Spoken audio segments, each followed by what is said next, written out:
दंडवत हो। आजच्या सत्रामध्ये आचार करणीय प्रकरणातील 73 क्रमांकाचं वचन आपण श्रवण करणार आहोत। काठी एकी तळी सुकोनी पाडी ऐसा ही एकात।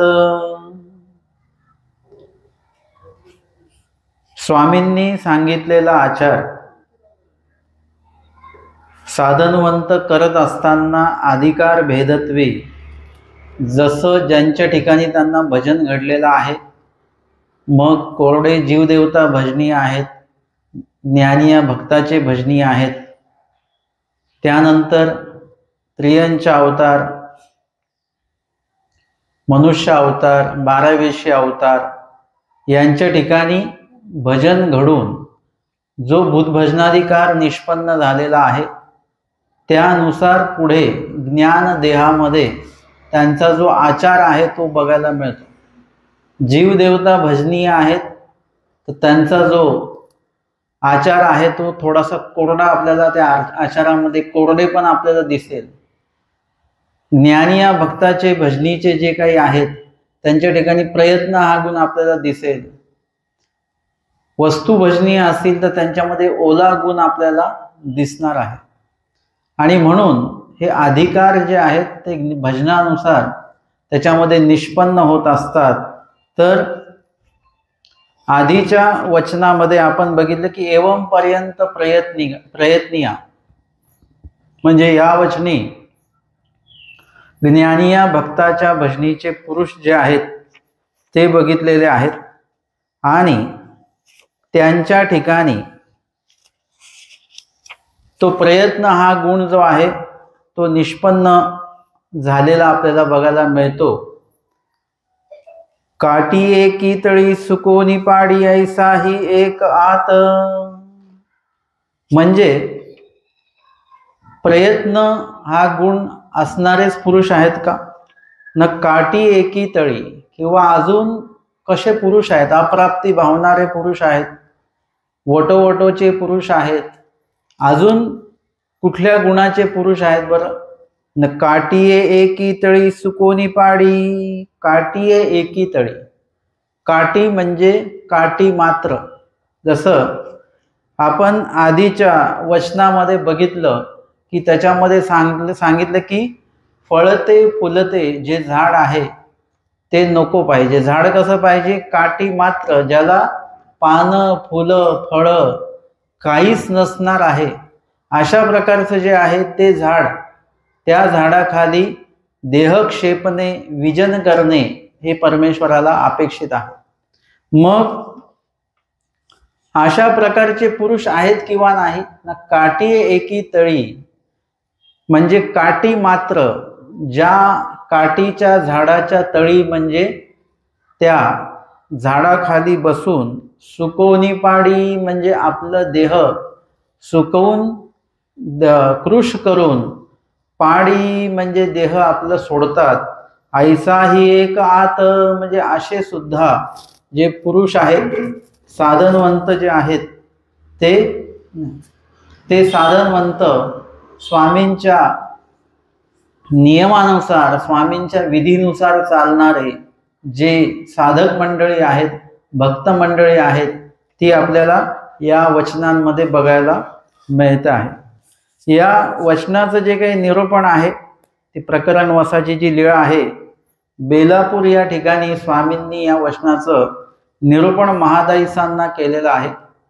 उत्तरार्ध 621 क्रमांकाची लीळा भक्ती उपाव निरूपणे। भक्ती उपाव म्हणजे ज्ञानियाला भक्ती साधनाचा जो उपाय आहे त्या उपायाचं निरूपण आमच्या स्वामींनी केलेलं आहे। महादाईसा विचारतात स्वामींना, जी जी ज्ञान झाल्यावरी प्रेमासी उपाव असे प्रश्न केलेला आहे। ज्ञान झालं आणि ज्ञानापाशी प्रेम उत्तम आता कळालं, मग त्या प्रेमाचं प्राप्ती करण्यासाठी, त्या भक्ती साधनाची प्राप्ती आम्हाला व्हावी यासाठी काही उपाय आहे की नाही? स्वामी म्हणतात, बाई उपाय न पविजयसे काही असे, उपायाने भेटत नाही असं या जगामध्ये काही आहे का? तुम्ही जर का उपाय केला तर सर्वच काही प्राप्त होऊ शकतं, आणि सर्व जे काही आपल्याला प्राप्त होत असतं ते उपायाशिवाय प्राप्त होत नसतं. त्याला काही ना काही आपल्याला उपाय करावा लागतो, त्याला काही ना काही आपल्याला प्रयत्न करावा लागतो, आणि मग ते आपल्याला प्राप्त होत असतं. ते म्हणतात की प्रयत्न अंती परमेश्वर. प्रयत्न केला तर परमेश्वर सुद्धा प्राप्त होऊ शकतात. प्रयत्न केला तर चांगलं सुद्धा प्राप्त होतं. प्रयत्न केला त्याला अप्रयत्न असं म्हणतात. तर वाईट सुद्धा आपल्या नशिबी येऊ शकतं. म्हणजे अशा पद्धतीने जे तुम्ही प्राप्त करायचं आहे तर त्या प्राप्ततेला तुम्हाला जे काही उपाय करावे लागतात तेच उपाय करावे लागतात. बरं, तुम्हाला जर का पाठांतर करायचं आहे आणि आपण पुस्तकच उघडलं नाही तर मग ते प्राप्त नाही होणार. जे काय प्राप्त करायचंय ते कशाने प्राप्त होईल त्या प्रत्येकाचा उपाय आपल्याला सांगितलेला आहे, दिलेला आहे. आणि म्हणून स्वामी भटोबास जेव्हा दुःख व्यक्त करतात, भटोबासांना नरकाचं निरूपण किंवा दोषांचं निरूपण स्वामींनी केलेलं आहे. महादाईसांना नरकाचं निरूपण केलं, भटोबासांना दोषाचं निरूपण केलं, आणि तेव्हा भटोबास म्हणतात की इतके दोष तर सगळे माझ्याकडेच आहेत. आपल्याला जर का दोषांचं निरूपण केलं की हे तमगुण असतो, एखादी व्यक्ती चिडचिड करते तर आपल्याला लगेच लोकांची नाव आठवतात की नाही? एखाद्या व्यक्ती निंदा करते लगेच आपल्याला लोकांची नाव आठवतात. कोण कोण निंदा करतं? म्हणजे जसे जसे दोष ऐकू तशा तशा दोषाचे लोक आपल्याला आठवतात. हे तसेच बरं का, ते तसेच बरं का. परंतु भटोबासांना जेव्हा दोषाचं निरूपण केलं तेव्हा भटोबासांनी बघितलं हे सर्व दोष तर माझ्याच ठिकाणी आहेत, इकडे तिकडे त्यांनी बघितलेलं नाही. हे दोष माझ्या ठिकाणीच आहेत, म्हणून मला काही देव होणार नाहीत असं म्हणून भटोबास रडायला लागले. तेव्हा आमचे स्वामी म्हणतात, येणे खडकेसी कपाळ घ्या पा जरी होय. तुमचं नुसतं असं रडणं अपेक्षित नाही आहे. निष्क्रिय रडणं जे असतं ना, काही लोक निष्क्रिय, काही लोक म्हणजे बहुत लोक निष्क्रिय रडतात, म्हणजे फक्त रडतात, परंतु त्याविषयी जी क्रिया असते ती क्रिया, जसं एखादा मुलगा म्हणेल की मला कमी मार्क पडले, कमी मार्क पडले, हे रडणं आहे. पण हे रडणं कसं पाहिजे? सक्रिय पाहिजे. कमी मार्क पडले म्हणजे आता पुढे जास्त अभ्यास केला पाहिजे, याला सक्रिय रडणं असं म्हणतात. निष्क्रिय रडणं देवाला अपेक्षित नाहीये. स्वामी म्हणतात, येणे खडकेसी कपाळ घ्या पा जरी होय. एखाद्या दगडावर तुम्ही डोकं आपटून नुसतं देव होत नाही, देव होत नाही असं केलं तर चालणार नाही. तो जेणे परी व्हावा तेणे परी होईल. तो जो काही उपाय देवाने सांगितलेला आहे तो उपाय तुम्ही जर का केला तरच देव आपल्याला होईल, अन्यथा होणार नाही. एरवी तुम्ही देवाच्या नावाखाली किती इतर क्रिया करत बसा, पण तो देवाने सांगितलेल्या उपायाशी ते मिळतं जुळतं नसेल तर मग काही उपयोग नाही. तुम्ही पुरणपोळी बनवली आणि त्याच्या वाड्यावर जर का तुम्ही तेल आणलं तर चालेल का? तुम्ही म्हटले चांगल्या क्वालिटीचं तेल आहे, नाही, त्याच्यावर ते तूपच असलं पाहिजे. म्हणजे ज्याला त्याला तेच असणं आवश्यक आहे. इतर गोष्टी तुम्ही जर का तिथे आणल्या तर ते जमणार नाही. भाजी जी आहे ती तेलातच बनवल्या जाते, तुम्ही म्हटले आम्ही तुपात बनवू तर ते आपल्याकडनं खाल्ल्या जाणार नाही. म्हणजे ज्या प्राप्तीसाठी तेच साधन, तेच उपाय अपेक्षित असतं. आणि म्हणून ईश्वर प्राप्त करायचा असेल तर तुम्ही इतर गोष्टी जर का करत बसलात तर त्याच्याने देव प्राप्त होत नाही. मग देव प्राप्त करण्याचे उपाय सांगितलेले आहेत, तसं प्रेम प्राप्तीचे पण उपाय देवाने सांगितलेले आहेत. प्रेमोपाय आपल्याला सांगितलेले आहेत. प्रेमोपाय म्हणजे प्रेम होण्याचं साधन नाही बरं का. प्रेमोपायाने प्रेम होत नसतं. तुमच्याकडे जो काही ओला गुण आहे, आता आपण कोरडे आहोत, आपल्या क्रियेमध्ये, स्मरणामध्ये, प्रत्येक विधीमध्ये, सेवादास्यामध्ये ओला गुण आपला असला पाहिजे. आवडीपूर्वक आपण ते केलं पाहिजे. आणि ते ओलेनीपणे जर का आपण ती क्रिया केली तर आपल्याला पुढे जाऊन प्रेमोपाय घडेल. आणि प्रेमोपाय घडला तरच पूर भजन होईल बरं का.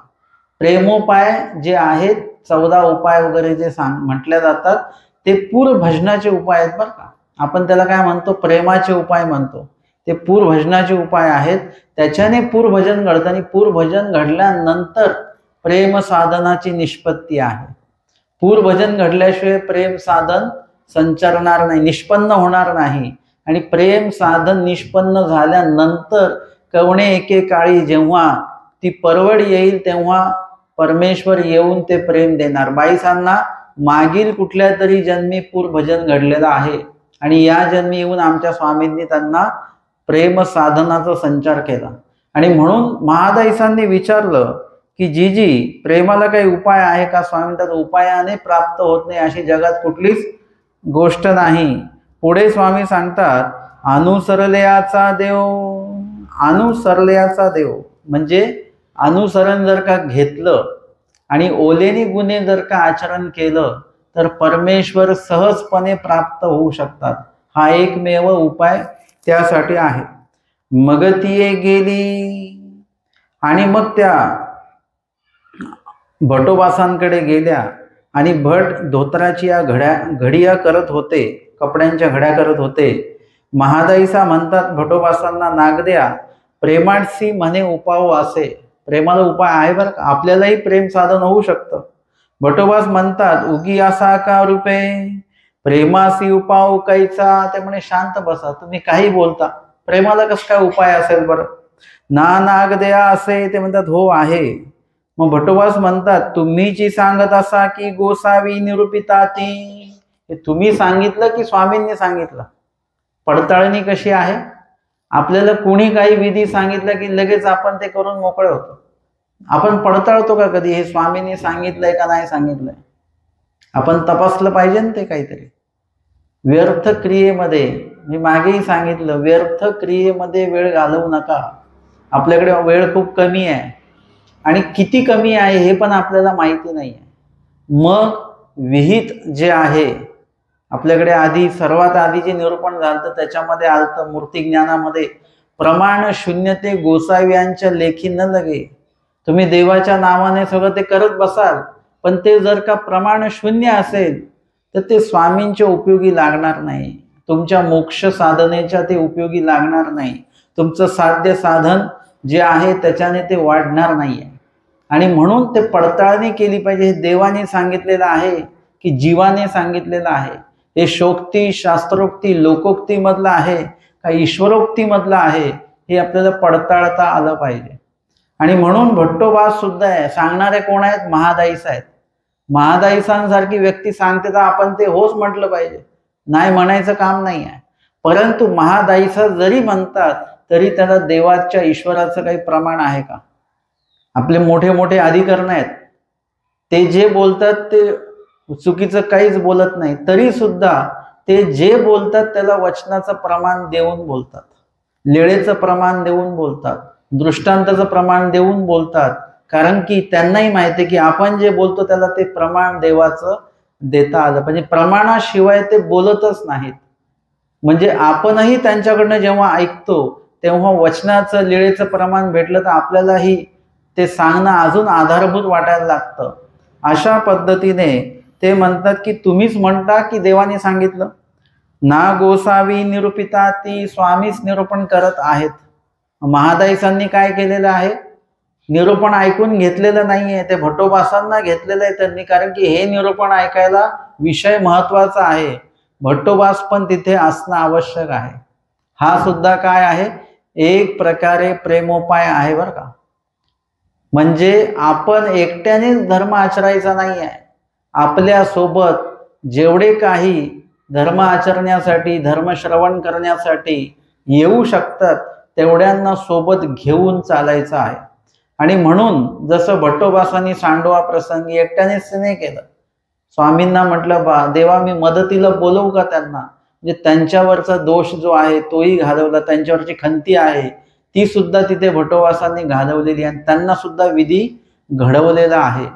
आणि म्हणून इथे महादाईसा म्हणतात की ना गोसावी निरूपिता ती. मग भट्टोबास आले, दंडवते घातली, श्रीचरणा लागले, स्वामींजवळ आले, दंडवत घातलेला आहे. निरूपण श्रवण करायचं असेल तर काय करावं लागतं? 2 दंडवत घालावे लागतात. कुणाला? देवाला की प्रवाचकाला? कोणाला घालता? देवाला दंडवत घालायचे असतात. कारण की हे सगळं जे येतं शब्द फक्त आमच्याकडनं येतात, पण त्यातला जो बोध आहे, उमट आहे, तो मात्र ईश्वराकडनं येतो. त्याची जर का विनंती तुम्ही देवाला केली असेल 2 दंडवत घालून की आता आम्ही जे श्रवण करणार आहोत ते आम्हाला उमटू द्या, आमच्या आचरणात येऊ द्या, म्हणून तुम्ही देवाला विनंती केली पाहिजे. कोरडे दंडवत नाही घालायचे. कोरडे म्हणजे कसे? नुसताच भात नको, त्याच्यावर वरणही हवं, त्याच्यावर तूपही हवं.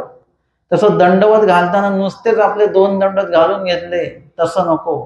त्या 2 दंडवतामध्ये वरण आणि तूप म्हणजे विनंती पाहिजे, प्रार्थना पाहिजे, दुःख पाहिजे, त्याच्यामध्ये आवड असली पाहिजे. असं सगळं मिश्रण करून ते दंडवत देवाला विनंती केली पाहिजे. तशा प्रकारे आचार्य भटोबासांनी स्वामींना दंडवत घातलेला आहे. आणि विचारतात, हा जी प्रेमासी म्हणे उपाव असे, प्रेम साधनेला उपाय आहे असं म्हटलं तुम्ही. स्वामी म्हणतात असे, हाजी तरी गोसावी आम्हासी कहीची निरूपिती ना. भटोबास म्हणाले, मग आपण कधीच आम्हाला त्याबद्दल निरूपण केलं नाही, सांगितलं नाही. तर त्यावेळेला स्वामी म्हणतात, तुम्ही कै गा पुसिले. स्वामी म्हणतात, तुम्ही कधी विचारलं का? म्हणजे स्वामींच्या निरूपणामध्ये आपल्याला वेगवेगळं बघायला असं मिळतं की कधी कधी स्वामी एखादा प्रसंग स्वतः निरूपण करतात, तो उभा करतात प्रसंग आणि त्या प्रसंगावर निरूपण करतात. याचं संवाद प्रकरण. एखाद्या वेळेस जो प्रसंग समोर आलेला आहे त्या अनुषंगाने स्वामी काहीतरी निरूपण करत असतात. आणि एखाद्या निरूपणाच्या बाबतीमध्ये जेव्हा तुम्ही विचाराल काही तेव्हा स्वामी त्याच्यावर निरूपण करणार आहेत. म्हणजे 2-3 भाग असे बघायला आपल्याला त्याच्यामध्ये मिळतात. म्हणून काही पूस प्रश्न असेल, जिज्ञासा असेल ती आपण सुद्धा केली पाहिजे. तर काय होतं की त्याच्यातनं परमेश्वराला ती प्रवृत्ती निर्माण होते. तुम्ही जेव्हा प्रश्न करता, आपण म्हणतो आम्ही कोणाला प्रश्न केला? जीवाला प्रश्न केला, एखाद्या वासनिकाला केला, साधूंना केला, अधिकारांना केला. परंतु तो प्रश्न कोणाला असतो? तुमचा अधिकार जर का चांगला आहे तर तो प्रश्न थेट देवापर्यंत पोहोचतो. आणि त्याचं अपूर्व उत्तर असं जे मिळतं ते कोणाकडनं मिळतं? सांगणारे जरी जीव असतात तरी ते उत्तर देणारे कोण असतात? परमेश्वर असतात. कधी कधी सांगणाऱ्याला पण लक्षात येतं की आपण हे चिंतन कधीच केलं नव्हतं, यांनी प्रश्न विचारला आणि आपल्याकडनं ते उत्तर दिलं गेलं. हे कसं काय दिलं गेलं? सांगणाऱ्याला पण त्याचं आश्चर्य असतं. कारण की त्या प्रश्नाचं जे काही उत्तर आहे ते परमेश्वराच्या मनोधर्माने प्राप्त होत असतं. आणि म्हणून आपण प्रत्येक क्रियेमध्ये, कार्यामध्ये आपली जिज्ञासा असली पाहिजे. लहान मुलं असतात ना, लहान मुलं आपले काही ना काही प्रश्न विचारतच असतात. आपण त्यांच्यावर चिडतो, वैतागतो आणि त्यांना गप्प करतो. परंतु तसं नाही पाहिजे. ती जी जिज्ञासा आहे त्यांची, ती जिज्ञासा इकडे शास्त्राकडे पण येऊ शकते. त्यांच्याकडनं तो गुण आपल्याला घेता येतो की जिज्ञासा, विचारलं पाहिजे आपण.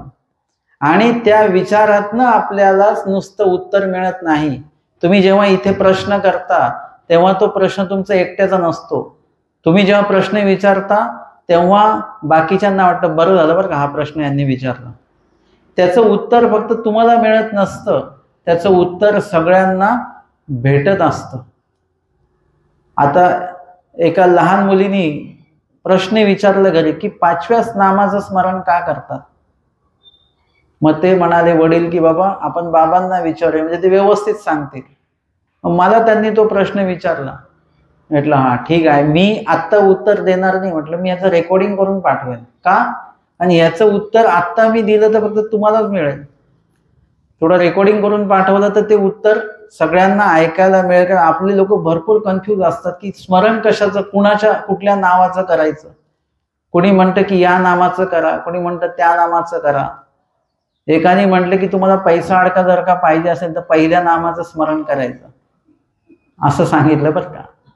मग भीती वाटत असेल तर दुसऱ्या नामाचं स्मरण करायचं.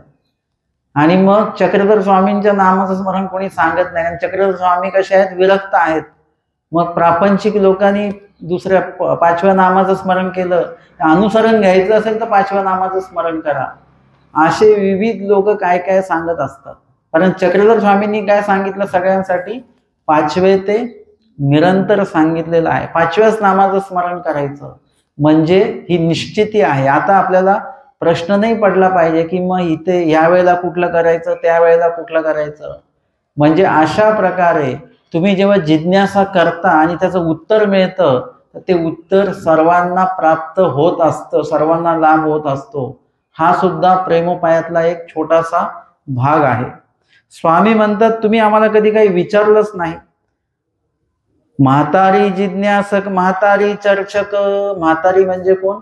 महादायिसाला स्वामी म्हातारी म्हणतात. ते कसे चर्चक आहेत आणि जिज्ञासक आहेत. नुसतेच चर्चक नाही आहेत.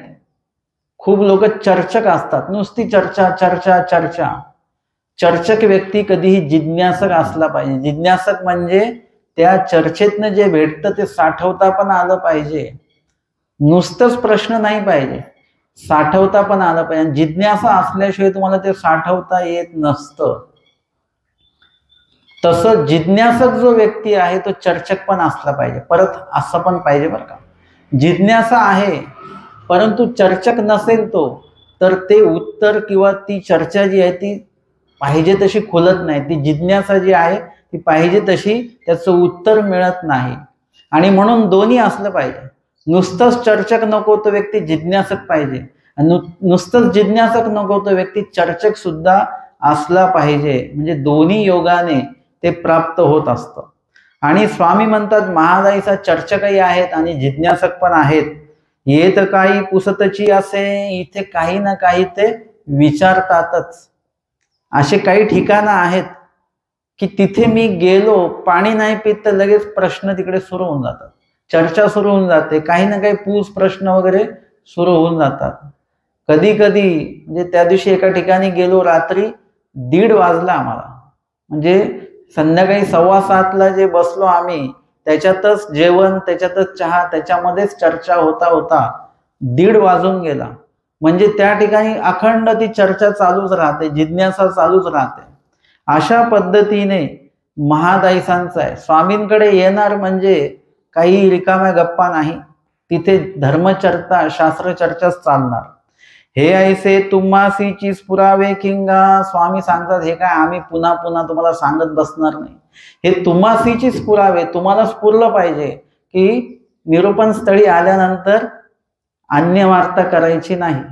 आपण निरूपण स्थळी आले की 2 दंडवत घालून आपली जागा पकडून घ्यायची. एक तर आपण लवकर आलो तर आपल्या सोयीची जागा आपल्याला भेटत असते, म्हणून लवकर यावं. आणि आल्यानंतर अजून लवकर का यावं, तर 2 दंडवत आपल्याला व्यवस्थित घालता येतात. अजून लवकर का यावं, कारण की लवकर आलो तर तुमचे उशिरा आल्यानंतर 2च गाठी स्मरण होईल, लवकर आलं तर 5 गाठ्या स्मरण होईल, 10 गाठ्या स्मरण होईल. आणि डोळे बंद करून आपलं स्मरण करायचं की आता आम्हाला जे निरूपण होणार आहे ते आपणच आम्हाला उमटवून द्या. अशा प्रकारे तुम्हालाही स्फुरलं पाहिजे. अन्य वार्ता नको. खूप तर खूप तुम्हाला बोलायचंच आहे तर काय करायचं, बोलायचंच असेल तर धर्मवार्ता करू शकतो की सकाळच्या निरूपणात काय झालं, कालच्या सत्रामध्ये काय झालं, आजच्या सत्रामध्ये कुठलं वचन होणार आहे, याविषयी तुम्ही चर्चा करू शकता, बोलायचंच असेल आपल्याला तर. अशा पद्धतीने स्वामी सांगतात हे तुम्हासीच स्फुरलं पाहिजे. जया वृक्षाची साध गोड तयाचे फळ सावयाची गोड जाणावे की. म्हणजे ज्या वृक्षाची सालच गोड आहे, पानं गोड आहे, त्या वृक्षाचं फळ गोड नसेल का? त्याचं गोड, ते फळ गोडच असणार आहे. तैसे जे तिचे साधन सुखरूप ते तिचे साध्य कैसे. हे ऐसे जाणावे लागे किंगा. म्हणजे जिथलं साधनच एवढं सुखरूप आहे, जे तुम्हाला इथे सन्निधानातच एवढं छान वाटतं, हे काय आहे, साधन आहे, साध्य नाही. आमच्या ईश्वर अवताराची जरी प्राप्ती झाली आपल्याला तरी ते साधन आहे. आम्ही चक्रधर स्वामींसोबत जरी राहत असलो तरी ते साध्य नव्हे, ते साधन आहे, लक्षात घ्या. आपल्याकडे विशेष आहे ते साधन आहे, साध्य नाही आहे. परंतु जर का साधन जर का प्राप्त नाही झालं तर साध्य सुद्धा प्राप्त होणार नाही. म्हणून साधन प्राप्त झालं पाहिजे. मग ते चतुर्विध साधन असो, परमेश्वर अवतार असो, हे आपल्याला प्राप्त झाले पाहिजे. ज्ञान सुद्धा साधनच आहे. हे सगळं जर का आपल्याला चांगलं वाटतं, सुखरूप वाटतं, ज्ञान ऐकल्यानंतर चांगलं वाटतं, स्थानाजवळ गेल्यानंतर चांगलं वाटतं, देवपूजा वंदन केल्यावर आपल्याला चांगलं वाटतं, अधिकरण मार्गाची भेटी घेतल्यानंतर चांगलं वाटतं, आमच्या स्वामींच्या सन्निधानी गेल्यानंतर जर का चांगलं वाटतंय, जर का साधन एवढं सुखरूप आहे तर तयाचे साध्य कैसे, म्हणजे साध्य कसं असेल त्याची तुम्ही कल्पनाच करू शकत नाही. साध्यही तेवढंच सुखरूप असणार, आनंदरूप असणार आहे. हे ऐसे जाणावे लागे किंगा, असं तुम्ही स्वतः जाणलं पाहिजे त्याचं महत्व. भटोबास विचारतात, जी जी उपाव तो कवण, मग उपाय कुठला आहे आता आम्हाला? स्वामी म्हणतात, सन्निधानी आग्रह, सन्निधानी आहात तुम्ही आता, तर सन्निधानी त्याविषयी तुमच्या मनामध्ये आग्रह असला पाहिजे की मला परमेश्वराचं प्रेम प्राप्त झालं पाहिजे. पोरा जीवासी आग्रह नाही, आग्रह जरी होय तरी परमेश्वर ज्ञानी असी प्रेम देती, आग्रहच नाही आहे. आग्रह जर का असेल तर काय होतं की परमेश्वर ज्ञानियाला सुद्धा प्रेम देतात. आमचे संवत्सरचे मोठे बाबा होते सरलेले, त्यांनी कधीच महावाक्य निर्वचनाचं पोथी केलीच नाही, कधीच नाही केली, कधीच सांगितलं नाही. आणि एकदा काय झालं की काही ज्येष्ठ मंडळी जमली होती, मामाजी होते वगैरे, आणि मग त्यांनी सर्वांनी विनंती केली, सहज काय त्या दिवशी स्फुरलं सगळ्यांना, आणि त्यांनी विनंती केली की आम्ही आपल्याकडनं ते थोरलं प्रकरण कधीच ऐकलं नाही, तर ते आम्हाला ऐकायचं आहे. बाबा म्हटले ठीक आहे, लगेच बसा. लगेच सुरू झालं. 3 दिवसामध्ये 9 वेळा निरूपण झालं आणि 9 वेळा त्या निरूपणामध्ये महावाक्य निर्वचन बाबांनी सांगितलं. मग लक्षात आलं की आत्ता विनंती केली म्हणून बाबांनी सांगितलं, ही विनंती आपण आधी केली असती तर, याचा अर्थ आपण कुठेतरी बाबांना विनंतीच केली नाही. कधी विनंती नाही केली म्हणून अर्थता तुमची बघतात ते, तुम्हाला किती अर्थता एखादा विषय ऐकायचा.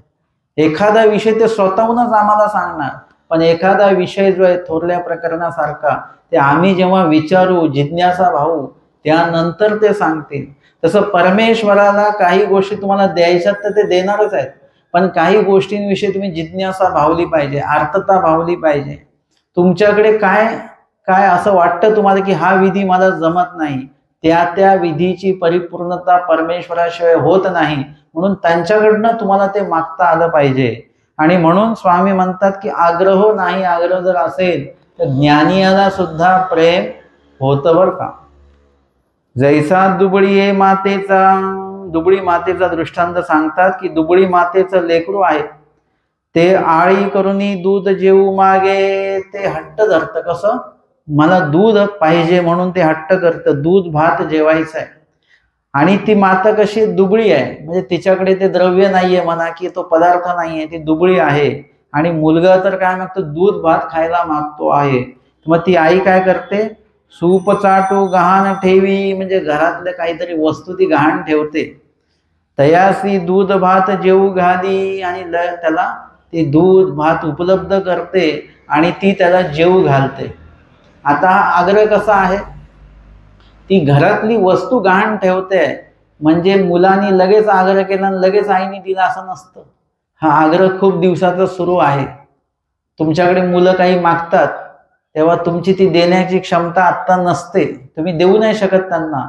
मग तुम्ही काय म्हणता, तुझ्या वाढदिवसाला देऊ, किंवा मग तू इतके मार्क मिळवले तर देऊ. म्हणजे तोपर्यंत आपण ती तयारी करत असतो आणि त्यानुसार तो तयारी करत असतो की ते लक्षात येतं की तेवढे मार्क मिळवण्यासाठी तो किती आग्रही आहे, किती प्रयत्न करतोय, हे आई वडिलांना त्याच्यातनं दिसतं. तशा प्रकारे परमेश्वराला आग्रह करण्यासाठी, म्हणजे आता हा जो बाळक आहे तो बालक कितीतरी दिवसापासून दूध भाताचं हट्ट घेत असेल, आणि मग एक दिवशी आईला वाटलं की हा खूपच दिवसाचं म्हणतोय, 6-7 महिने झाले, कधी ना कधी याला ते द्यावंच लागणार आहे. आणि मग ते गहाण ठेवते ती, म्हणजे त्याच्यासाठी तो कार्यकाळ लोटलेला आहे, त्याचा आग्रह अति झालेला आहे, खूप आग्रह केला त्या पोराने. मग आता आई काय करणार आहे, ते आई उपाय योजना करून त्याला ते उपलब्ध करून देणार. तसं तुम्ही आम्ही खूप आग्रह करावा लागतो. नुसतंच प्रायश्चित्ताच्या दिवशी रडून चालत नाही बरं का. आपण कधी रडतो, फक्त प्रायश्चित असेल त्या दिवशी निरूपणापेक्षा जास्त गर्दी असते बरं का. खूप लोक येतात प्रायश्चिताला. लोकांना माहिती आपण दोषवंत आहोत. एवढं मात्र यावेळेला लोक मान्य करतात की आपण दोषवंत आहोत, ते क्षाळन झालं पाहिजे. आणि प्रायश्चिताच्या दिवशी रडारड सगळी करतो आपण. त्याच्यानंतर मग तो ओला गुण जर का आपण कायम ठेवला तर आग्रह धरला देवाला की हे काय दोष माझ्याकडनं आहेत ते आपण नासून टाकण्यासाठी मला उपाय घडवा. मी दोषाविषयी प्रायश्चित्त करतो, तुम्ही हे म्हणत नाही ते दोष पदरात घाला किंवा नासा. मी असं नाही म्हणत. मी म्हणतो की ते दोष नासण्याअर्थी मला तुम्ही काहीतरी विधी घडवा, त्याच्याशिवाय ते दोष नासत नाहीत. म्हणजे इत्यादी प्रकारे आपल्याला देवाकडे तो आग्रह केला पाहिजे. आणि आग्रह केला तरच परमेश्वर विशिष्ट दिवसाने तुमच्या आग्रहाची उत्तमत्व कसं आहे, त्याच्यामध्ये काय गुणवत्ता आहे तुमच्या आग्रहामध्ये, की तेवढ्यापुरता तेवढा आग्रह आहे, तसं नको असलं पाहिजे.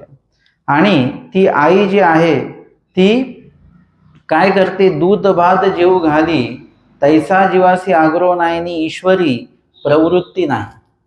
जीवाला आग्रह नाही आणि ईश्वराला प्रवृत्ती नाही. ईश्वराला प्रवृत्ती कधी होते, जेव्हा जीवाला आग्रह निर्माण होईल, जीवाची ती योग्यता तयार होईल, तर परमेश्वराला प्रवृत्ती होत असते, अन्यथा होणार नाही.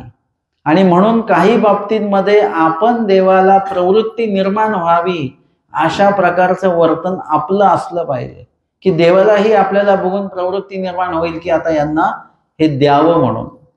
भटी म्हणितले जी आता आग्रह करीत असे, गोसावी आता मज प्रेम द्यावे. ते म्हणाले मी आता आग्रह धरतो की मला प्रेम द्या. दूध भाताच्या त्या दृष्टांतामध्ये, दुबळी मातेच्या दृष्टांतामध्ये तोच भाग आपण बघितलेला आहे की लगेच आग्रह लगेच भेटलेलं नाही आहे. त्या आग्रहामध्ये एक विशिष्ट कालावधी गेला पाहिजे, त्याच्यामध्ये ती एक योग्यता, ती विशिष्ट टक्केवारीची योग्यता झाली पाहिजे आणि परमेश्वराला प्रवृत्ती पण झाली पाहिजे, तेव्हा जाऊन ते दातृत्व होणार आहे. आणि म्हणून स्वामी म्हणतात असे ते विसरा. म्हणजे तुम्ही आता जे आहे तुमच्याकडे ज्ञान साधन ते विसरा बरं, लगेच आम्ही तुम्हाला प्रेम साधन देणार आहोत. ना जी विसरे ना, ते म्हणे जी जी ते विसरो ना, ते कसं काय विसरता येईल. स्वामी म्हणतात आता तुम्हासी आचार्य व्हावे लागेल, हे तुमचे लागे ऐसा पुढारू दिधला. स्वामी म्हणतात आता तुम्हाला आचार्य व्हायचं आहे, आमच्या नंतर हा मार्ग तुम्हाला सांभाळायचा आहे. हे तुमचे लागे, परंतु आम्ही तुम्ही जे आत्ता मागितलेलं, भटोवासांनी मागितलं म्हणजे वरवडे मागितलेलं नाहीये.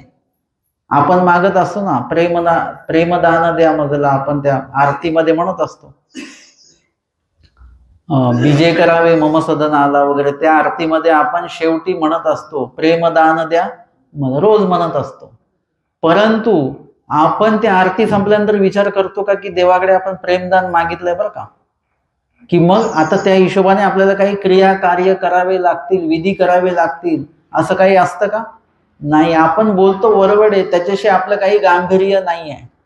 त्वमेव माता जपेता तमेव रोज म्हणतो, पण त्याच्याविषयी आपलं काही गांभीर्य नाही आहे. आणि म्हणून परमेश्वराची प्रवृत्ती नाही. देवाला माहितीये हे रोजच आहे, म्हणणारा उद्या पण म्हणणार आहे, म्हणून देवाला सुद्धा काही प्रवृत्ती होत नाही. भट्टोबासांनी आत्ता जरी म्हटले तरी ते वरवडे नाही म्हटलेलं, ते मनापासून भितरापासून ते म्हटलेलं आहे की देवा, याच्यामध्ये फक्त शब्द आलेले आहेत, त्या भावना आलेल्या नाही आहेत आपल्यापर्यंत. तो चेहरा भट्टोबासांचा आपल्या समोर नाही आहे, त्यातला जो भाव आहे तो आलेला नाही आहे. त्यावेळी तो गहिवर असेल त्यांच्या बोलण्यामध्ये, तो आपल्यापर्यंत पोहोचलेला नाहीये. फक्त शब्द आलेत की देवा मी आता आग्रह करतो मला प्रेम द्या. स्वामी म्हणतात हे तुम्हा लागे, म्हणजे नक्कीच आम्ही तुम्हाला प्रेम देणार आहोत. ऐसा पुढारू दिदला, असा शब्द आमच्या देवाने तेव्हा आचार्यांना दिलेला आहे. कारण की स्वामींना माहिती की हे पुढे जाऊन प्रेमोपायाचे साधन जे धर्माधर दीजे, 500 गुरुकुळाला आधारभूत हे होणार आहेत, सर्वांना धर्म शिकवणार आहेत, घडवणार आहेत, मडवणार आहेत. आणि म्हणून हे प्रेमायोग्यच आचार्य भट्टोबास आहेत, ते आजच आहेत. परंतु अजून काही क्रिया देवाला त्यांच्या माध्यमातून करून घ्यायच्या आहेत. आणि मग भटी पुसली जीजी असन्निधानी काही, हे तर सन्निधानाचं झालं. सन्निधानी आग्रह केला तर प्रेम होईल, पण असन्निधानातल्या जीवांचं काय, हे आहे नेतृत्व बरं का. नेतृत्व फक्त स्वतःचा विचार करत नाही, नेतृत्व पुढचाही विचार करतात. आचार्य भट्टोबासांना आमच्या स्वामीने आचार्य का केलं याचं उत्तर इथे आहे. मागे मी पण सांगितलं की मला भट्टोबास आणि माहीम भट्टामध्ये माहीम भट्ट जास्त मोठे वाटायचे मला. तर मला असं वाटायचं की स्वामींनी माहीम भट्टांना आचार्य का नाही केलं, ते सगळ्यापर्यंत विद्वान होते वगैरे सगळं काय होतं. परंतु लीळाचरित्रामध्ये त्याची उत्तरं मिळाले की आचार्य होण्यासाठी किंवा प्रमुख होण्यासाठी नुसतं ज्ञान असून चालत नाही, तुमची निर्णय क्षमता असली पाहिजे, तुमच्याकडे नेतृत्व गुण असला पाहिजे, तुम्हाला प्रत्येक गोष्टीतला जो बारकावा आहे तो कळाला पाहिजे, काय म्हणणं आहे. आमचे श्री प्रभू जेव्हा माहीम भट्टांकडे बघतात, न्याय भारती आलेले आहेत, माहीम भट्ट श्री प्रभूंकडे बघतात, माहीम भट्टांना काही समजत नाही स्वामी काय म्हणतायत. तेव्हा भट्टोबासांनी माहीम भट्टांना सांगितलं की श्री प्रभूंची इच्छा आहे की तुम्ही यांच्यासोबत बोला म्हणून. ते म्हणे मी काय बोलू, संस्कृतमध्ये चर्चा करा. ते म्हणतात तिथं तुम्ही करा, तुमची आणि स्वामीची चर्चा मी अजूनही विसरलेलो नाहीये. ते म्हणतात नाही, आत्ता श्री प्रभूंची प्रवृत्ती तुम्ही बोलावं अशी आहे. हे भट्टोबासांना कळतं. नेतृत्व गुणामध्ये या सगळ्या गोष्टी बारीक सारीक येतात. आमचे माहीम भट्ट सुद्धा कुठल्याच अर्थाने कमी आहेत अशातला भाग नाहीये बरं का. परंतु काही काकणभर गोष्टी नेतृत्वाच्या भट्टोबासांकडे आम्हाला थोड्या अधिक प्रमाणामध्ये बघायला मिळतात. इथे त्यांनी काय म्हटलेलं आहे की सन्निधानाचा तर विषय झाला, पण असन्निधानी काही म्हणजे केवळ असन्निधानी काही जीव येणार आहेत, आता पुढच्या टप्प्यामध्ये येणार आहेत. मग त्यांचं काय. स्वामी म्हणतात असन्निधानी तळमळ म्हणजे सन्निधानी आग्रहो आणि असन्निधानी तळमळ. आत्ता आपल्यासाठी उपाय हा. तळमळ आणि आग्रह दोन्ही आत्ता जर का आपण देवाकडे केले, त्या स्तराचं स्मरण आपलं झालं, ओलिनी गुणे सेवादास्य आपलं झालं, तर कुठेतरी जाऊन आपण प्रेमाला तिथे पूरक कार्य आपण करू शकतो. निरंतर परमेश्वराची आरती करावी. काय करावं, निरंतर, अंतर पडू न देता परमेश्वराची आरती निरंतर. म्हणजे तुम्हाला जेव्हापासनं देव कळाला तेव्हापासनं देव दर्शनाला जाईपर्यंत आपल्याला निरंतर अंतर पडू न देता परमेश्वराविषयी आर्तता म्हणजे तोची व्हावा, तोची भेटावा, हेच आपण म्हटलं पाहिजे. एखादा विशेष आपल्याला नाही भेटलं तर चालेल, प्रसाद भेटला नाही तरी चालेल. ग्रस्त मंडळी अपेक्षित असं की आमच्याकडे प्रसाद जोड पाहिजे, काही आवश्यकता नाही. तुमच्याकडे निरंतर परमेश्वराची आरती तुमच्याकडे असली पाहिजे. ज्यांनी हा प्रसाद दिलेला आहे त्यांच्याच पर्यंत आपल्याला पोहोचायचं आहे. ज्यांनी हा विशेष दिलेला आहे, निर्माण केलेला आहे स्पर्शाने ज्यांच्या, त्यांच्यापर्यंत आम्हाला पोहोचायचं आहे. आपल्याकडे एकच विशेष असलं तरी चालेल, काही हरकत नाही. परंतु आपल्याला परमेश्वर प्राप्त झाले पाहिजेत ही आर्तता आपल्याला शेवटपर्यंत असली पाहिजे. निरंतर परमेश्वराचा विरहो भावावा. विरह कसला भावला पाहिजे, निरंतर परमेश्वराचाच विरह भावला पाहिजे. तळमळीत जन्माते धाडितयासी परमेश्वर आपले प्रेम देती. आणि तळमळीत जो आपला जन्म देह क्षेपतो त्याला परमेश्वर आपले प्रेम देतात. आणि काठी एकेतळी सुकुनी पाडी ऐसाही एकू आती. मग असे जीव कोणी आहेत की नाही. काठी एकी तळी सुकोनी पाडी देह आजचं वचन हे की ऐसाही एक आहे बरं का. नुसतेच आम्ही निरोपण करतोय आणि असं कोणीच नाही अशातला भाग नाही.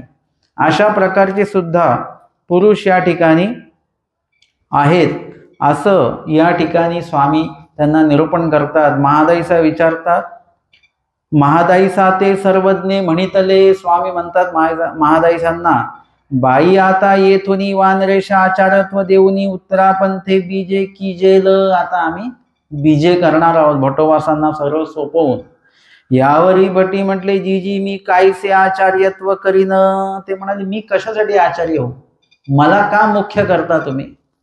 मी गोसाव्यांचा वियोगी देशाचा सेवटा झाडा एका तळी देह पाडीन जी. म्हणजे मी देवा तुम्ही जर का गेले तर मी कसं काय आचार्य वगैरे होऊन राहू शकतो. मी आपल्या वियोगी आपण सांगितलेला आचार मी करेन आणि झाडातळी आपला जन्म क्षेपेन. स्वामी म्हणतात, वानर्या तुम्ही धर्मा धरू दिजे. तुम्ही तुमच्या निमित्त अनेक लोक धर्माला आधार होण्यासाठी म्हणून तुमच्याकडे येणार आहेत. तुम्ही त्यांना धर्म आधार तुम्हाला द्यायचा आहे. हे तुम्हासीची होवे आणि हे तुम्हालाच होणार आहे. आणि म्हणून तुम्हालाच ते करायचं आहे. ते तरी गोसाव्यांचे गोसावीची करीती, मी तव जाईनची. भटोबास म्हणतात, देवा ते तुमचं उद्धरण कार्य आहे ते तुम्ही बघा, मला माझा उद्धार करायचा आहे आणि मला तुमच्या म्हणजे भट्टोबास जे आहेत ते स्वामींच्या वियोगी राहूच शकत नव्हते. जसं ते लहान मुलाला म्हणतात ना की मग नेलं तर चालेल का आजीला पप्पांना वगैरे, ते म्हणतात नाही, म्हणजे ते राहू शकत नाही त्यांच्याशिवाय. तशी त्याही पेक्षा कितीतरी आचार्यांचे आमच्या स्वामींशी जे आपलेपणा आहे तो आहे. आणि गोसावी पण मानिले, जे स्वामी पण म्हणतात ठीक आहे काय हरकत नाही. म्हणजे आता तुर्तास आमचे स्वामी तो विषय त्या ठिकाणी थांबवतात. मुख्य विषयाचं निरूपण झालेलं आहे की काठी एकेतळी सुकोनी पाडी ऐसाही एक आत. म्हणजे हे सुद्धा प्रेम साधनच एक प्रकारचं आहे की अशा प्रकारे देह सुकवून जर का देवा कारणे आग्रहपूर्वक आवडीपूर्वक जर का ओलेनी गुणे देह क्षेपलं तर कुठेतरी परमेश्वराला आपण प्राप्त होणार आहोत. काठी म्हणजे दुःख साधन. आता या ठिकाणी म्हटलं काठी एकी तळी, तर काठीच का सांगितली बरं? एखादं फलतं फुलतं झाड का नाही सांगितलं? तर काठी म्हणजे दुःख साधन. काठी कसं दुःख साधन आहे. जर का काठी एखाद्या पानं फुलं नसलेल्या झाडाखाली आपण बसलो तर काय होतं, ऊन सतत बदलत राहणार आहे ना. आणि कितीही सूर्य इकडचा तिकडे गेला तरी आपल्याला ऊन हे कायम लागत राहणार. एखाद्या झाडाखाली आपण बसलोय, सध्या सावली आहे, थोड्याने तिकडे ऊन येऊ शकतं, किंवा ऊन आहे तर तिथे सावली येऊ शकते. आता इथे मगासपर्यंत ऊन होतं, आता तिथे सावली येऊन गेली, म्हणजे हे बदलू शकतं. पण काठीतळी जर का आपण असू तर तिथे फक्त ऊनच राहणार. सूर्य कुठला कुठे गेला तरी ऊन ते कायमच राहणार आहे. आणि ते दुःख म्हणजे त्या ठिकाणी बसल्यानंतर तुम्ही सुखाने नाही बसू शकत. एखाद्या घनदाट झाडाखाली बसलं तर आपल्याला बरं वाटेल, थोडं सुखदायक वाटेल, सावली, थंडावा, हवा हे सगळं तिथे आपल्याला अनुभवायला मिळेल. परंतु इथे मात्र दुःख साधन म्हणजे बसल्यापासून तर परत उठेपर्यंत तिथे दुःखच तुम्हाला असणार आहे. एकी तळी म्हणजे शेवटपर्यंत तेची. मग एकी तळी असं का म्हटलं? शेवटपर्यंत तेची म्हणजे विजनाला बसल्यापासून तर विजनाहून उठेपर्यंत तिथेच, दुसरं झाड तो शोधणार नाही, म्हणून एकी तळी म्हटलं. किंवा हे जे पुरुष आहेत हे आटन करणारे आहेत. मग एकी तळी म्हणजे एकाच झाडाच्या तळी बसायचं आहे.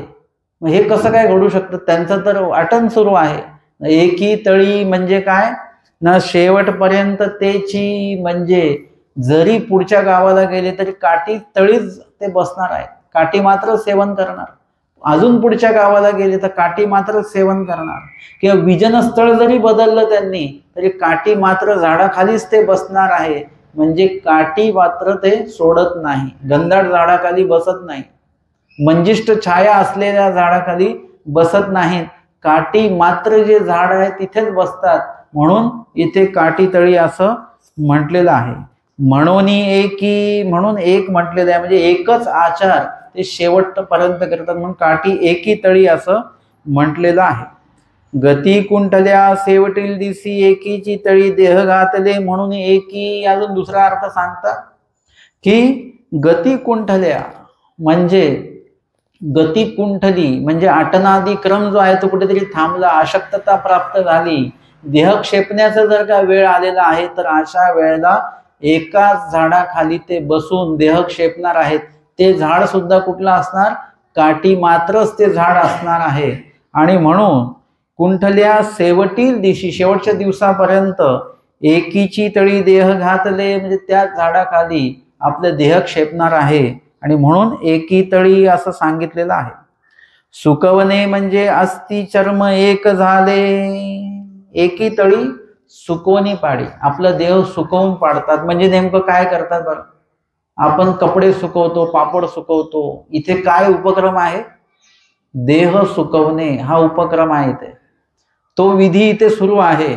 तर देह सुकवणे म्हणजे नेमकं काय करतात बरं? न सुकवणे म्हणजे अस्ति चर्म एक, म्हणजे आपलं हाड आणि आपलं जे वरची कातडी आहे, याच्यामध्ये काय आहे? मांस आहे ना. आपण रोज जे काही भरघोस अन्न खात राहतो त्याचं ते मांस तयार होतं, आणि ते कमी व्हावं म्हणून आपण परत चालतो, व्यायाम करतो वगैरे, हे कमी व्हावं म्हणून, परंतु ते मात्र काही कमी होत नाही, ते उलट आपलं वजन वाढत वाढत वाढत जातं. या ठिकाणी काय होतं? ते अस्थि आणि चर्म हे एक होतं म्हणजे कसं एक होतं? मांस आटून गेले, त्यामध्ये जो मांस आहे ते आटून जात असतं.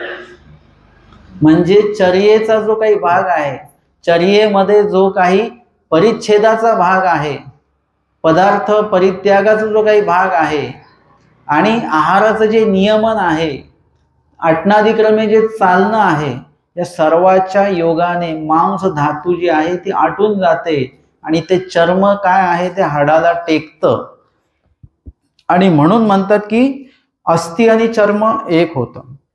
नसुद्या शिरा डिगडिगी ती पासोळिया. मग काय राहतं बरं? नसुद्या शिरा. जर का ज्या व्यक्तीच्या अंगावर मांसच नाहीये, त्याच्या शिरा दिसतात ना अशा.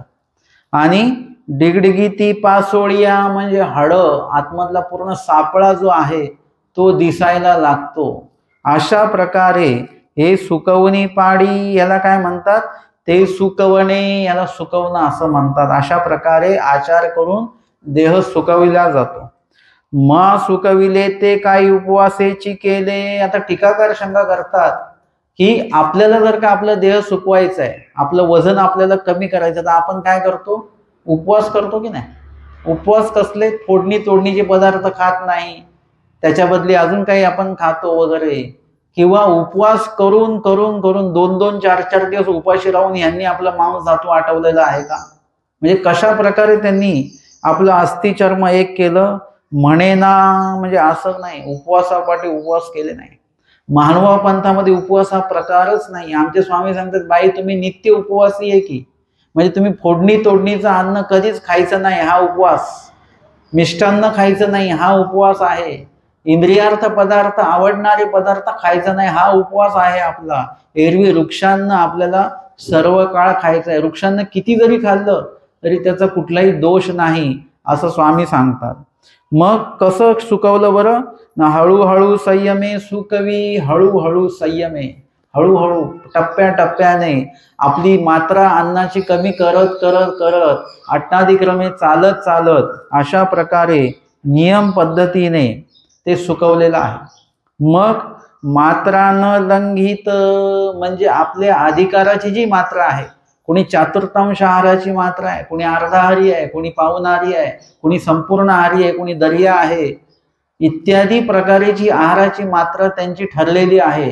त्याचा शेवट लक्षात आला की चातुर्थांश हा शेवट आहे, त्याच्यापेक्षा कमी अन्न कुणीच घ्यायचं नाही हा नियम आहे.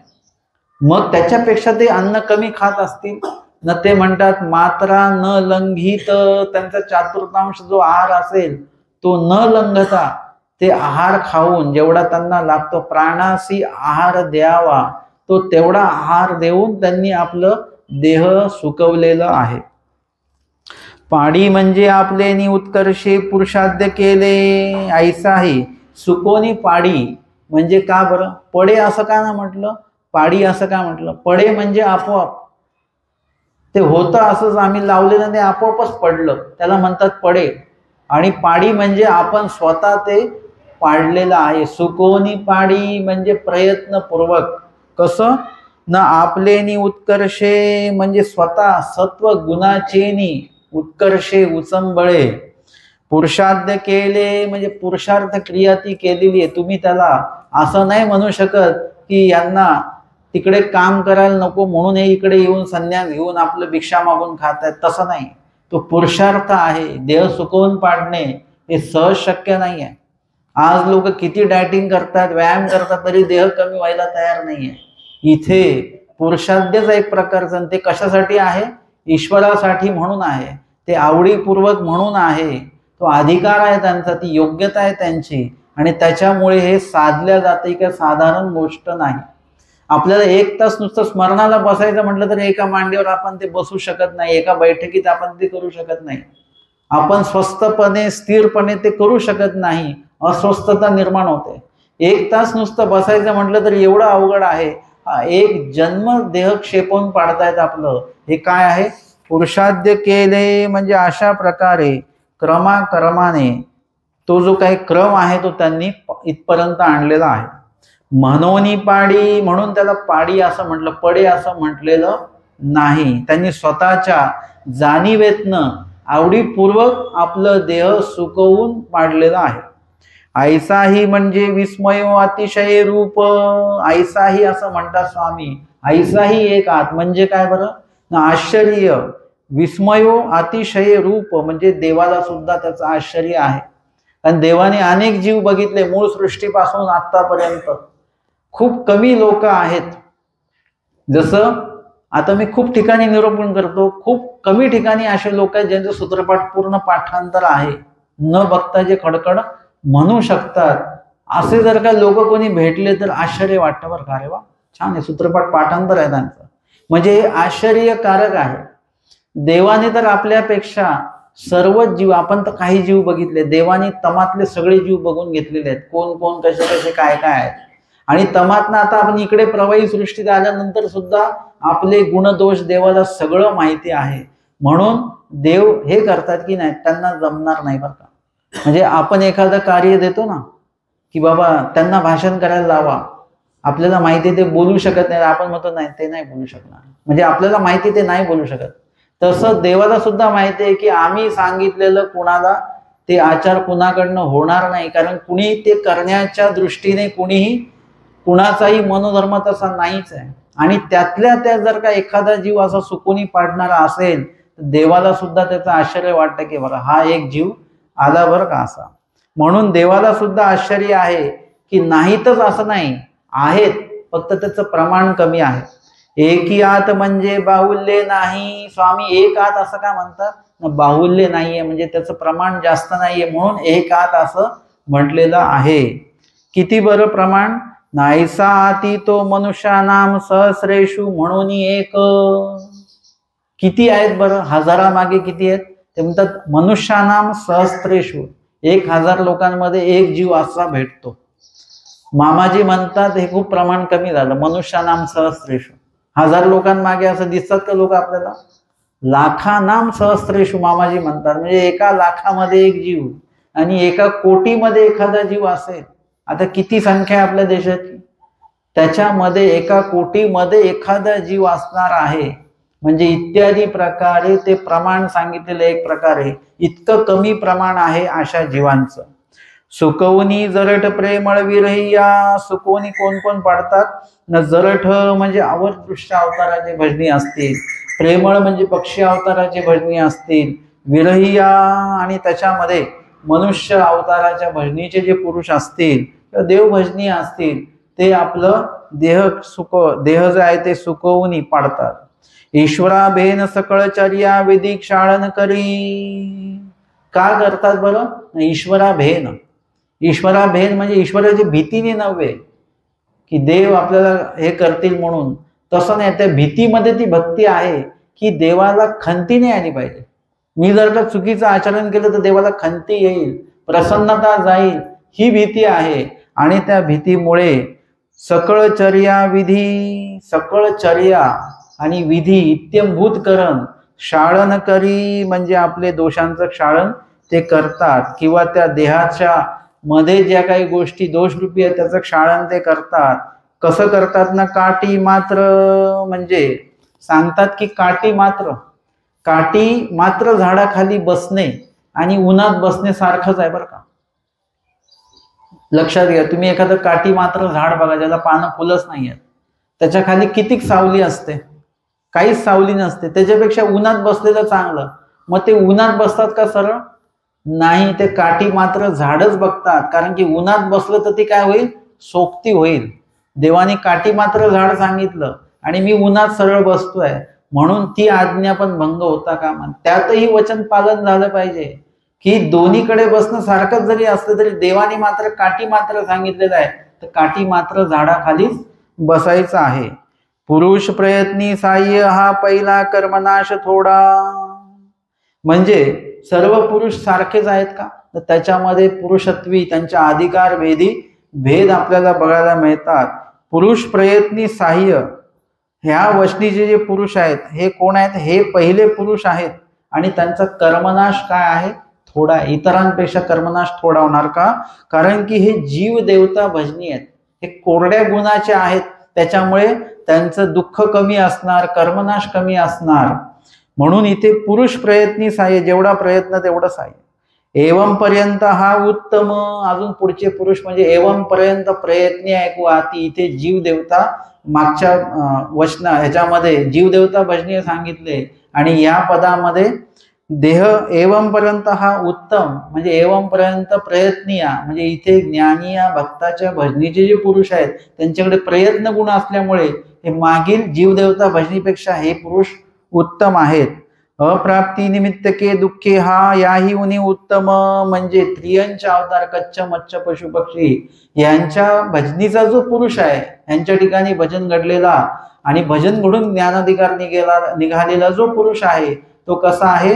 त्यांच्याकडे अप्राप्ती निमित्तके दुःखे कर्माच्या राशी नसते म्हणजे अप्राप्ती हा गुण त्यांच्याकडे आहे, तर ते त्याच्याही पेक्षा मागील पुरुषांपेक्षा हे उत्तम ठरतात. आर्त तो तयाही पासून उत्तम मनुष्य अवतार वेडापिसा मुखायुक्त असे जे मनुष्य अवतार आहेत त्यांच्या ठिकाणी निर्हेतुक भजन घडल्याने जो भूत भजनाधिकार निष्पन्न झाला तर ते इतर मागील पुरुषांपेक्षा हे जास्त उत्तम आहे. त्यांच्याकडे आर्त हा गुण आहे, परमेश्वर व्हावा, परमेश्वर भेटावा अशा प्रकारचं गुण त्यांच्याकडे इतरांपेक्षा जास्त आहे. तळमळीत धाडी तो तयाही पासून उत्तम. तळमळीत जन्माते धाडी तयासी परमेश्वर आपले प्रेम देते. तळमळीत म्हणजे अवरदृश्य अवताराचा भजनीचा आहे, तिथे भजन घडलेला आहे तो त्यांच्याही मागील पुरुषांपेक्षाही उत्तम आहे. आणि मग सुकोनी पाडी तो तयाही पासून उत्तम. सुकोनी पाडी म्हणजे काठी एकीतळी सुकोनी पाडी म्हणजे या वचनीचे जे पुरुष आहेत ते कोण आहेत? ते देव भजनीय आहेत. अवधपुरुषापेक्षा देवभजनीय उत्तम म्हटलेलं आहे कारण की देवभजनीय जे आहेत ते अधिक काळ जगतात आणि त्यांना दुःखही अधिक असतं, ओलागुण अधिक असतो आणि त्याच्यामुळे दुःखही भरपूर होतं. जेवढ्या दिवस ते जगतील तेवढं दुःख जास्त, वियोग जास्त आणि कष्ट जास्त, त्याच्यामुळे कर्मनाश जास्त, योग्यता जास्त आणि म्हणून ते सर्वांपेक्षा उत्तम आहेत असं इथे सांगितलेलं आहे. सुकोनी पाडी तो तयाही पासून उत्तम. उत्तम म्हणजे अवरदृश्यापेक्षा सुद्धा ते उत्तम आहेत. अशा प्रकारे ज्यांच्या ठिकाणी आपल्याला भजन घडलेलं असेल त्यानुसार आपला जो काही ज्ञान देह आहे तो कोरडा असेल, ओला असेल म्हणजे त्यामध्ये ती गुणवत्ता असणार आहे. यदा कदाचित आपल्याला वाटतं की आपण कोरडे आहोत, कसं कळेल आपल्याला? ईश्वरदायक एखादा विधी घडताना आपल्या डोळ्यात पाणीच येत नाही किंवा तो विधी आपल्याला प्राप्तच झाला नाही म्हणून आपल्या डोळ्यामध्ये पाणी आलं पाहिजे. आमच्या महादाईसांना मालगंटी अवसर बघायला मिळाला नाही तर कुठेतरी त्यांच्या डोळ्यांमध्ये अश्रू आलेले असतील, लीळाचरित्रामध्ये नाही आहे, परंतु त्यांना वाटलं असेल एवढा मोठा अवसर झाला मला बघायला नाही मिळाला, त्याच्याविषयी दुःख त्यांनी केलेलं आहे म्हणून स्वामींनी पुन्हा तो अवसर दाखवलेला. नाही तर एरवी दुसरं कोणी असतं आपल्यासारखं कोरडेनी गुन्हे तर देवाने काही दाखवलं नसतं तो अवसर. म्हणजे त्या ठिकाणी आपल्याला तो गुण प्राप्त नसेल तर तो प्राप्त करण्यासाठी सन्निधानी आग्रह जर काय असेल, असन्निधानी तळमळ सांगितलेली आहे. म्हणून लक्षात घ्या आपली प्रकृती कशी आहे ना. आपण आपली प्रकृती लक्षात घेतो का की माझं वातुळ आहे किंवा मला कफ असतो जास्त किंवा मला पित्त असतं. ही शरीराची ओळख झाली, आपल्या प्रकृतीची ओळख झाली. जीव स्वरूप आपलं कसं आहे, जीवस्वरूपीचा अधिकार आपण कसा प्राप्त केलेला आहे ते या ज्ञानातनं आपल्याला कळतं की आपण कोरडे आहोत की ओले आहोत. जर का कोरडे असू तर ओल्या गुणापर्यंत पोहोचता आलं पाहिजे, दुःख निर्माण झालं पाहिजे. एरवी आपण देवासाठीच रडत नाही, बाकी सगळ्या गोष्टींसाठी रडतोच. आपण लहानपणापासून आपली सवय येते, सगळ्याच गोष्टींसाठी रडतच आलेलो आहे आपण. परंतु एकदा आपण देवासाठी रडण्याचा ओला गुण जो आहे तो आपल्यामध्ये आणता आला पाहिजे. ज्या स्टेपला आहोत त्याच्यापेक्षा एक स्तर आपल्याला वाढवता आला पाहिजे. ज्या स्तरावर आत्ता आपण आहोत आपलं जेवढं स्मरण होतंय त्याच्यापेक्षा थोडं वाढवा स्मरण आपलं झालं पाहिजे, वाढवा विधी झाला पाहिजे. अशा टप्प्याने आपण स्वतःला पुढे नेलं पाहिजे. आणि जो अनधिकार म्हणून आपल्याला वाटतो तो अनधिकार अधिकारामध्ये आपल्याला बदलवता आला पाहिजे. अशा प्रकारचं निरूपण जे आहे ते आजच्या सत्रामध्ये आपण घेतलं. आज आपण आचार करणीय प्रकरणातील 73 क्रमांकाचं जे वचन आहे आणि त्या संबंधित उत्तरार्ध 621 क्रमांकाची लीळा या ठिकाणी श्रवणाने चिंतन केलेली आहे. दंडवत